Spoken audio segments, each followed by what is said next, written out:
नमस्कार दोस्तों, मैं नरेश बिश्नोई एक बार फिर से आपके सामने हाजिर हूँ। एक वीडियो मैसेज के द्वारा आप सबको एक बात कहना चाहता हूँ कि आपको 22 जून को दिल्ली जंतर मंतर पे क्यों आना ज़रूरी है। इस बात को लेकर के मेरा छोटा-सा एक वीडियो मैसेज आपके सामने है। आप इसको पूरा सुनें और एक नर्सिंग एस्पायरेंट तक इस चीज़ को शेयर करें। दोस्तों, नर्सिंग का क्षेत्र 2016 के बाद में ग्रो करने लगा और नर्सिंग प्रोफ़ेशन अपनी ऊँचाइयों पे जाने लगा। तब से हुआ क्या कि इस प्रोफेशन को ग्रो करने से रोका कैसे जाए, इसके लिए एक सुनियोजित बहुत बड़ा प्लान किया गया। और ये प्लान इसकी नर्सिंग प्रोफेशन को गिराने के लिए या फिर इसको हाइट्स में बढ़ने से रोकने के लिए शुरुआत की गई थी इसकी 2017 के द्वारा, जब भुवनेश्वर एम्स की वैकेंसी के अंदर जीएनएम को फेज आउट कर दिया गया था, बाहर कर दिया गया था। हालांकि उसके बाद उन्होंने 2.5 साल का एक्सपीरियंस जोड़ करके इसको वापस शामिल किया गया था। तो मैं सिर्फ छोटा सा डिटेल्स में आपको 22 जून को वहाँ पे बताएंगे, लेकिन एक छोटी सी डिटेल्स आपको आपके साथ शेयर करना चाहता हूँ। 2017 से ये चीज़ें शुरू हुई। 2017 के बाद 2018, 2019, 2020, 2021, 2022, 23, 24 और 25 तक चली आ रही है। अब तक क्या क्या हुआ, अगर आप नर्सिंग एस्पायरेंट हो और नर्सिंग के एग्जाम्स दिए हैं तो ये आपको मालूम होना चाहिए। छोटी सी बात मैं आपको समझा देता हूँ कि 2017 में जीएनएम को फेज आउट किया, उसके बाद उसको वापस लिया, 2.5 साल का एक्सपीरियंस उसके साथ में जोड़ दिया गया। उसके बाद एक एग्जाम किए, इसकी फीस 3000 कर दी गई। स्किल टेस्ट किया, स्किल टेस्ट खत्म किया। उसके बाद नॉरसेट साल में 2 बार करना शुरू कर दिया। साल में 2 बार नॉरसेट करने के बाद में इसकी ना तो कोई आंसर की आती है ना वगैरह, इसको आपको कुछ इसका जवाब मिलता है वापस। उसके बाद प्री और मेंस कर दिया गया। सबसे बड़ी चोट जो कि वो की सेंट्रल इंस्टीट्यूट बॉडी की 27 जुलाई 2019 को, ये दिन हम कभी नहीं भूलेंगे। इस 19 को जो सेंट्रल इंस्टीट्यूट बॉडी की मीटिंग हुई थी 27 जुलाई को, इसमें नर्सिंग का कोई एजेंडा भी नहीं था, लेकिन पॉइंट नंबर 16 एडिशनल एजेंडे के रूप में ऐड करते हुए इन्होंने नर्सिंग क्षेत्र में बहुत बड़ी चोट पहुंचाई और नर्सिंग क्षेत्र को जेंडर में बांट दिया। यानी कि 20% मात्र केवल मेल नर्सेज के लिए सीटें और 80% है वो फीमेल नर्सेज के लिए। ऐसा क्यों किया गया ये आपको सबको पता है। और ये सबसे बड़ी चोट पहुंचाई और ये पहुंचाने के बाद में उन्होंने आगे भी निरंतर जारी रखा है, जैसे कि प्री और मेंस वगैरह एग्जाम किए। तो ये 80-20 की चोट है, वो ये नर्सिंग क्षेत्र में सबसे बड़ी चोट है। इसके बाद से हम लगातार लड़ाई लड़ते आ रहे हैं, आप सबको पता है, आप सब निरंतर देख ही रहे हैं।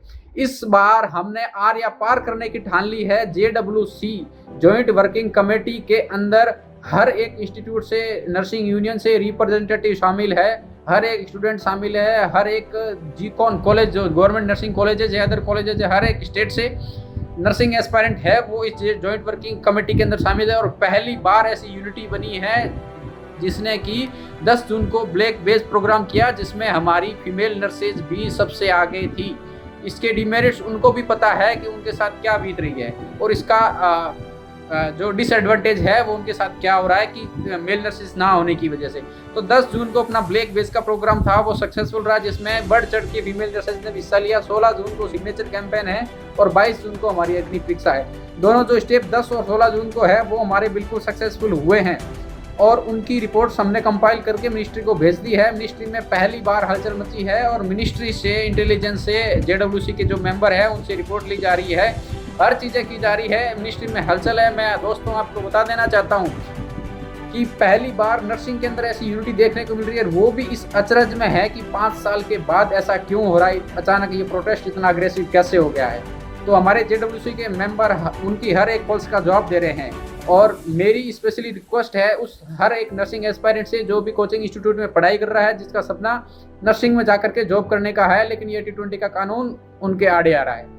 तो मेरी उनसे रिक्वेस्ट है कि वो 22 जून को किसी भी हालत में वहाँ पे पहुँचे। वहाँ पे क्यों पहुँचना है ये आपको इस वीडियो मैसेज में पता चल गया होगा और बाकी डिटेल्स हम आपको वहाँ समझा देंगे। लीगल फॉर्मेलिटीज़ है इसकी, वो सारी हमने पूरी कर रखी है। आपके आने के अरेंजमेंट भी कुछ जगह से जो है वो JWC मेंबर और हमारे कोचिंग इंस्टीट्यूट वगैरह है, जो हमारे सीनियर्स बड़े लीडर्स हैं, कोचिंग इंस्टीट्यूट हैं, शिक्षकगण हैं जो कि सक्षम हैं, उनके द्वारा किए जा रहे हैं। बाकी आपको ये मान के आना है कि आप एक और नॉरसेट देने जा रहे हो जिसकी एग्ज़ाम 22 जून को है और वहाँ पे आपको सिर गिनाने हैं, हेड काउंट गिनाने हैं। ये समझ लेना कि आपका वहाँ पे आना बहुत ज़रूरी है। और पहली बार ऐसा हो रहा है कि सारी की सारी नर्सिंग यूनियन एक मंच पे है JWC के रूप में।